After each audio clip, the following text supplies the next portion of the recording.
Hello mga bossing! Welcome back to my channel.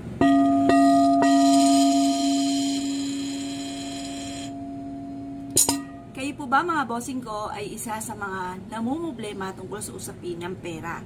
Lalo-lalo na kung napakaliit ang mga kinikita po natin at gusto po natin na madagdagan ng ating kita o lagi tayong mai-adya kung saan lagi tayo ay suswertihin. Ngayon po mga bossing, lalo-lalo na kung ikaw ay breadwinner ng inyong pamilya, marami kang pasanin sa buhay. Mainam na meron po tayo ng mga ganitong mga pamamaraan bukod po sa sipag at tiyaga po natin. Basta focus ka lamang at ikaw ay maniwala na makakamit mo lahat ang mga pangarap po ninyo. Basta huwag kang makakalimot magdasal at lalo nating sisipagan mga bossing. Ngayon po mga bossing, kapag kayo pinanghihinaan ng loob, huwag niyo pong i-welcome sa inyong pong isipan at sa inyong puso na kayo ay ganito, ganyan, bagamat may mga pagsubok tayong pinagdadaanan. Kumbaga, iisa-isahin po natin ang mga proseso upang sa ganon, maging, kumbaga, mag-boom yung ating mga ninanais mga bossing. Kailangan po mga bossing ko, i-mindset po natin na magiging matagumpay po tayo at makakamit ang mga pangarap. Yung mga pagsubok na pinagdadaanan natin ngayon ay ipagdasal ng team. Tapos yung kung magdasal, iwaksin nyo na sa isipan nyo, alisin nyo na sa isipan po ninyo mga bossing. Dahil hindi po yung makakatulong, bagkus po ay lalawak pa ang inyong problema, magkakaroon pa kayo ng maraming problema. Ngayon po mga bossing, excuse me po, bukod po sa ating kasipagan, mainam na gumawa tayo ng mga pamamaraan para nagawa na natin, wala na tayong pagkukulang. Kasi once na, halimbawa, hindi nyo ginagawa siya, tapos biglang may makakarating sa inyo na sinuwerte si ganito, tapos sabihin gumawa lang ng ganito, ngayon, sising-alipin ka ngayon dahil hindi nyo pa ito ginawa. Kumbaga, simple lang naman ang ating mga pampaswerte. Kahit halimbawa ngayon, magsimula ka sa scratch, kasi ako din po ganon mga bossing. Nagsimula ako sa scratch, wala pa nga rin po akong bawang nanghingi pa po ako sa nanay mga bossing kasi over the bakod, ito lang ang nanay, yun ang kagandahan mga bossing. Ngayon po mga bossing, mga kamatis, mga sibu-sibuyas, bawang, nanghihingi lang tayo niyan mga bossing. At yun nga po, dati wala pa tayong pambili nga ng tangke, naubos yung tangke, yung gas, sa rice cooker lang po ako mga bossing ko nagluluto. Yan. Or kaya po, nakikiluto lang ako sa nanay. Ngayon po mga bossing, kaya lang kapag nagalit ay humanda ka kasi malilintikan ka. Lalo na't sila ay naubusan at kailangan po nila at ikaw na nakaubos. Yung mga gano'n mga bossing. Nakaranas ako ng ganyang sitwasyon at napakahirap mga bossing.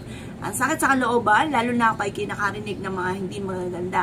At lalo na kung gusto mo namang bumili ng sarili mo pero wala kang pambili. Diba? Yun ang masaklap. Ngayon po mga bossing, tapos lubog ka pa sa pagkakautang. Diyos ko po, ay nakakasigaw sa langit. Yan po yung napagdaanan ko na. Kaya ako po mga bossing, baka sabihin nyo, kasi nagbablog ka. Ilang beses po ako nag-vlog mga bossing, wala po nag-subscribe sa akin. Pero nung gumawa ko ng pampaswerte, tapos nagtry ako ng mga bagay at hindi ko rin po inaasahan na nag-boom po ito. Yan, nagsunod-sunod na po ng mga bossing ko ng mga swerteng dumating. Ngayon po mga bossing, alam niyo pa dati sinuswerte ako, naglagi ako ng mga barya, yung tubig at saka barya, sinuswerte po ko niyan. Kaya lang po nung sinuwerte, sumegway ako sa ibang negosyo hanggang sa ending. Nakalimutan ko na yung pampaswerte ko. Tapos yung tubig, tapos yung barya, ma-share ko lang po mga bossing. Kinalawang na po ito. Dumating ako sa punto na kinuha ko rin yung baryang kinalawang, nilinis ko mabuti at pinambili ko po siya. Tapos nagpabalot-balot ako ng tig sa 10 piso, gano'n, para sayang din naman, ibinibili ko po siya mga bossing ko ng dilata na pagkain po namin. Tapos namumulot po ako dyan, baka makakita pa ako ng mga barya. Pinagdaanan ko po yung mga ganyang pagsubok mga bossing. At dinagdag ko lang po sa buhay namin ay pampaswerte. Kaya kung kayo pinaniwala, subukan nyo rin po ito. Kailangan lang po natin mga bossing ko ng mga dahon ng laurel. Kahit mga 5 piraso na dahon ng laurel. Kailangan din po natin ng 3 piso mga bossing. Pero hugasan nyo muna ang ating 3 piso at pagkatapos ibilad sa sinag ng araw. Dahil kung sino-sino na po ang humawak po nito, maaaring may kumapit na dito kamalasan.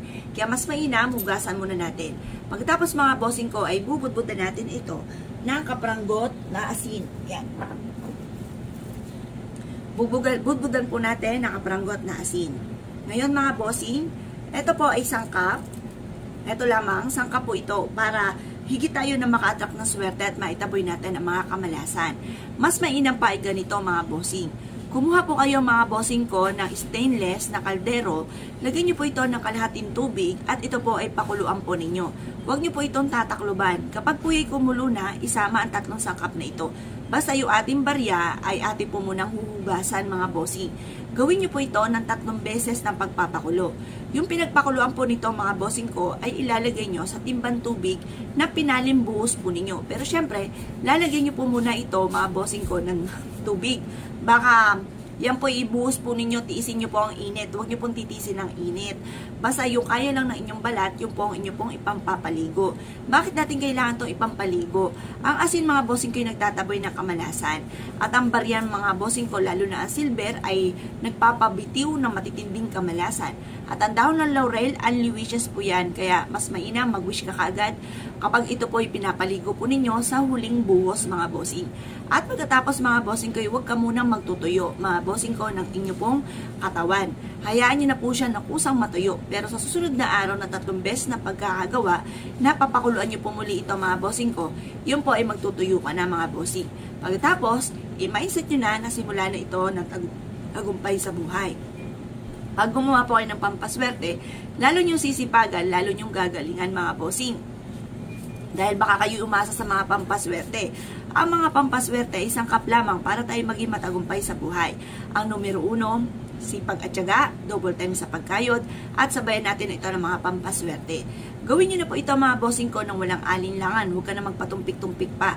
Dahil ito ay makakatulong upang sa ganon, higit ka na makatrack ng swerte, lalo-lalo na tungkol sa usapin ng pera. Kaya kung kayo pinaniwala at nais po itong gawin, ay siya ilumarga po kayo mga bossing at maa-amaze ka sa mga swerte darating sa buhay ninyo matapos po itong gawin.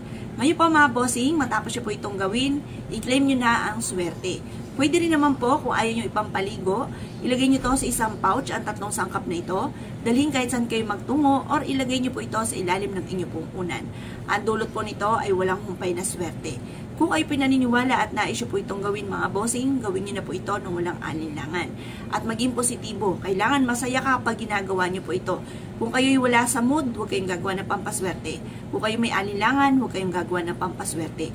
Kailangan po ay gusto nyo po ito at kayo po ay naniniwala. Makapangyarihan ang ating isipan, ang ating pandama, lalo-lalo na ang ating mga salitain. Kaya kung kayo pinaniniwala mga bossing, subukan nyo na po itong gawin. Basta maglalaan ka ng ilang oras, ilang minuto lamang mga bossing. Basta focus ka lamang kung anong binubukan ng bibig ay siya rin tinatakbo ng ating isipan para mas maging powerful po siya. Baka kasi magalit ka tapos sabihin nyo, ay ano ba itunuro sa akin? Ano? Hindi naman effective.